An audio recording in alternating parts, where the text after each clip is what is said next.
Bienvenue sur le making of partie 2 de la demande en mariage de PV et Caro. Avant tout, si tu n'as pas vu la vidéo principale, je t'invite à aller voir la vidéo de la demande. C'est bon? Tu l'as fait? Bon, ok. Alors c'est parti. Je te remets dans le contexte. Après cette belle et grosse journée, on a enregistré des interviews de l'ensemble des personnes présentes pour connaître leur ressenti avant et pendant cette journée. Pour cette partie 2, on va vous expliquer comment tout ça s'est organisé avant le jour J. Quand je vais la demander en mariage, il faut que ça soit un truc, on s'en rappelle toute notre life.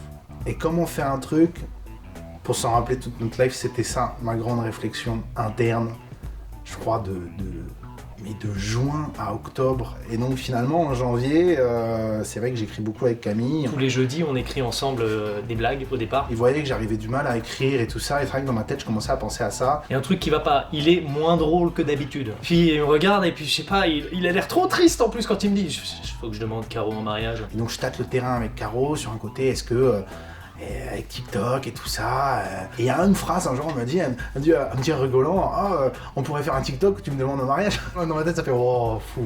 C'est genre, je me dis, ouais, ok, elle l'accepterait si je le faisais. Il hésitait entre deux choses, soit faire un prank, mais il y avait plein de trucs, tout était un peu flou dans sa tête, soit faire un truc un peu cliché, genre regarde, on est dans les îles Canaries, ma chérie, retourne-toi, regarde, c'est une bague. Il m'a dit qu'il préférait faire un prank. Je lui dis, bah écoute, viens, on écrit ça sur un papier, et puis on commence à en parler. Et puis... Et travailler avec PV, c'est vraiment... il était là, on va faire ça dans une montgolfière. On va sûrement aller dans un avion. Ça a été un gros travail de dire à PV, à un moment, je sais pas pourquoi, je crois que c'est parce que ma mère, elle me parlait de Maxime, avec son super... escape game. J'ai tilté, j'ai commencé à joindre Maxime. Fin janvier, je reçois un message de Camille tard en plus, je crois, dans la nuit, en me disant ouais, excuse-moi de te déranger. Bon, je pense que tu vas pas tout comprendre à mes vocaux, mais en gros, j'ai un pote, il veut demander sa copine en mariage, et en gros, on veut le faire chez toi. Et plus rien d'autre. Bah écoute, viens chez moi. Et viens voir comment c'est, et viens voir ce qu'on peut faire. Et ouais, premier jeudi, super feeling du coup entre nous. Ok, stop. C'est plus qu'un super feeling. C'est un mec en or, ce gars. Et avant qu'on continue, j'aimerais qu'on s'arrête un peu sur l'histoire d'Evasio. Maxime va nous raconter les périodes difficiles qu'il a vécues après avoir créé Evasio juste avant le premier confinement. On a créé du coup la société en août 2019, on a commencé du coup les travaux d'aménagement à l'intérieur en septembre 2019. Sauf que derrière on a eu le Covid au mois de mars, donc 3-4 mois vraiment jusqu'en juin où on était vraiment fermé total, donc période assez compliquée pour surtout une création d'entreprise. On a eu l'autorisation d'ouvrir le 26 juin du coup 2020. On a eu 2-3 mois de répit où on pouvait du coup accueillir des clients et ça c'était vraiment top, franchement que des super retours, donc ça on était vraiment trop contents. Et malheureusement il y a eu du coup la deuxième vague avec le couvre-feu. On a reçu un décret en fait du préfet qui a fait que notre activité devait cesser totalement. Et depuis ce jour, en gros, on est fermé complet avec 0 client, rien du tout, quoi. Notre objectif de départ, c'était d'ouvrir une nouvelle salle tous les 6 mois à peu près. Et on s'est dit, même si on est fermé depuis le début, il faut qu'on tienne du coup cet engagement. Donc maintenant, au lieu d'avoir une salle de base, on en a 3 maintenant. On essaie de vraiment chercher le positif, à toujours aller dans l'innovation. On est en train d'organiser du coup une salle réservée du coup à tout ce qui est créneau pour des jeux de société. Et derrière, on est en train de refaire tout un local de 300 mètres carrés à peu près, donc pas du tout dans le même domaine de l'escape. Mais du coup, on va proposer tout ce qui est terrain de paintball et airsoft en indoor, donc de 300 mètres carrés. Là, le but, c'est aussi d'avoir du coup une licence 3 pour pouvoir ouvrir un bar du coup dans le garage. Que ce soit un lieu en fait de rencontre et de convivialité. En tout cas, chez Evasio, c'est notre but.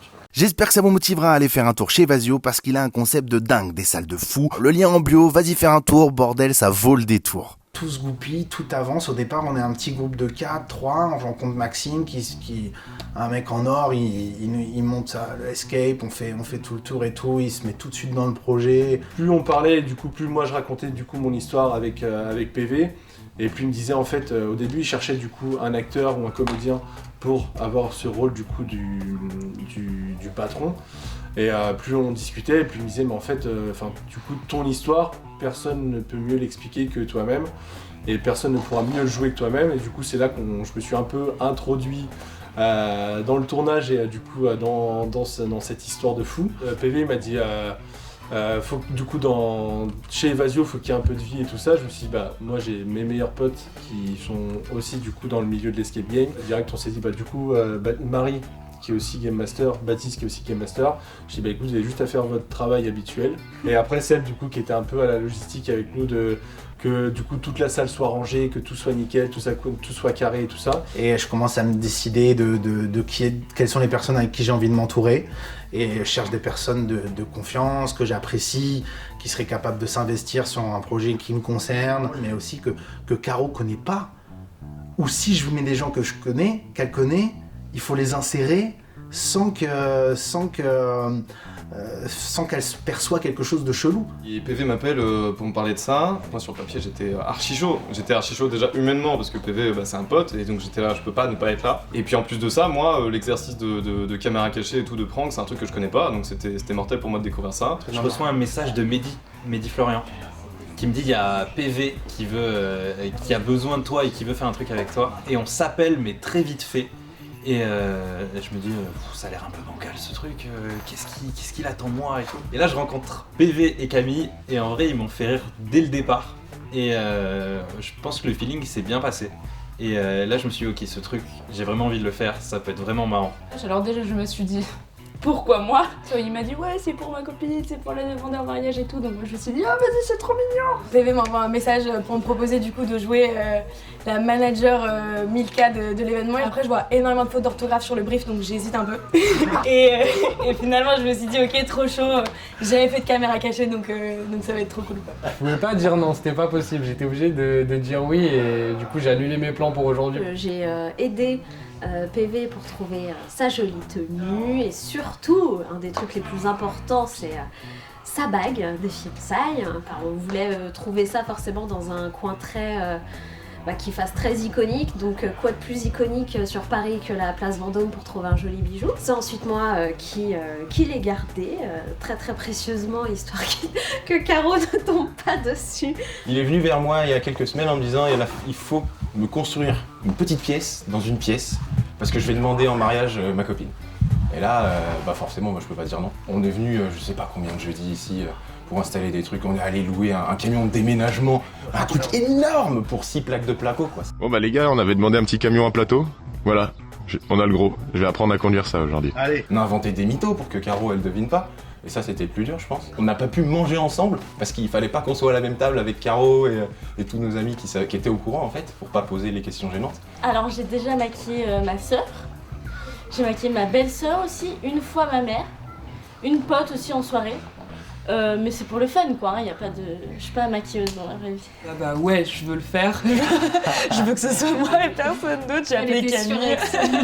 J'ai appelé Camille, je lui ai fait ok là on a un gros plan. Ouais, ça fait 1 an et demi, 2 ans qu'on fait de la musique ensemble. Ouais. Et à côté, même pendant nos vacances, à chaque fois on se lance des défis. On a une liste de trucs un peu absurdes qu'on voulait faire. Et là quand il y avait une demande de mariage à base de gougères au fromage, on s'est dit que... Franchement, ça nous a tué le scénario, on a trouvé ça incroyable, ça nous a fait trop rire. On s'est dit que c'était pour nous. En tant que musicien, c'est hyper spécial, t'es le fond sonore d'un truc vraiment important quoi. D'un événement hyper important pour 2 personnes.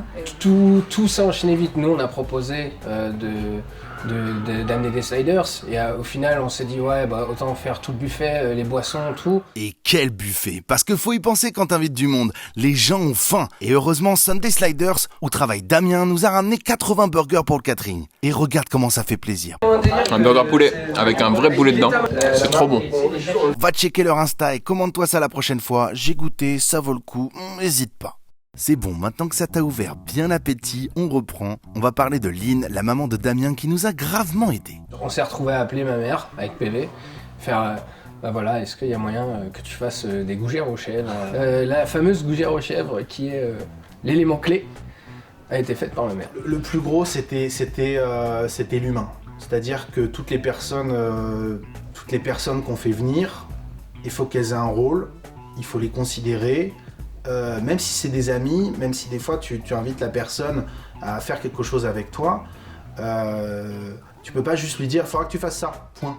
Pendant 3 mois, un peu moins peut-être, on s'est vu tous les jeudis, on a préparé beaucoup, on a écrit, on est venu ici à Mareuil-Limo. Donc on a fait des répétitions ici, moi ça m'a permis de découvrir ce lieu d'ailleurs qui est génial. Quand j'ai vu le scénario je me suis dit ok quel enfer putain et à quel moment elle va survivre à cette épreuve. Lors des répétitions on s'est rendu compte d'un truc, c'est que c'était du boulot. c'est que c'était du boulot, c'était beaucoup de scripts, beaucoup de choses à caler, presque au millimètre quoi. Et donc c'était l'enjeu de ce truc. Qu'à aucun moment il y a un truc de battement, d'imprévu qui pourrait faire... Parce que tout était très millimétré, on s'en rend pas forcément compte quand on regarde les choses, mais tout était très bien étudié, il fallait juste que maintenant ça tienne debout. Je ne connaissais pas Caro, je connaissais personne en fait. J'avais vraiment peur qu'elle dise non.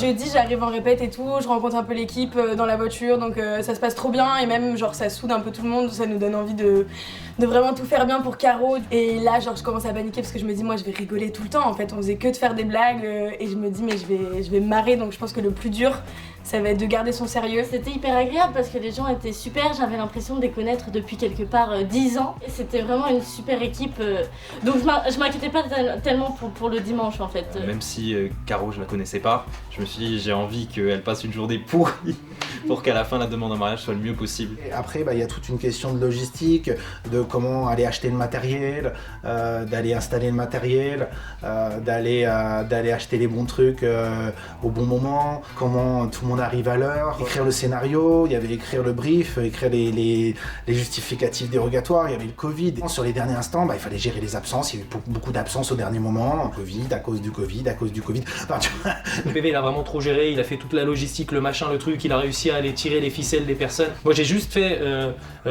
histoire avec Antion et PV et mise en relation avec Evasio. Et après lui il a tout géré comme un pro, j'ai envie de dire. Ok, fin de la partie 2. Si t'as des questions auxquelles on n'a pas répondu, n'hésite pas à les poser en commentaire. La suite des interviews arrive très bientôt, on vous expliquera cette fois-ci comment ça s'est passé le jour J, nos peurs, nos angoisses, nos réussites. Pour ne rien louper, abonne-toi, active la petite cloche. Allez, c'est cool, c'est bon, t'as compris, c'est cool, ça fait plaisir. Allez, salut, ciao, abonne-toi, regarde la vidéo encore, il y a d'autres vidéos aussi. Allez,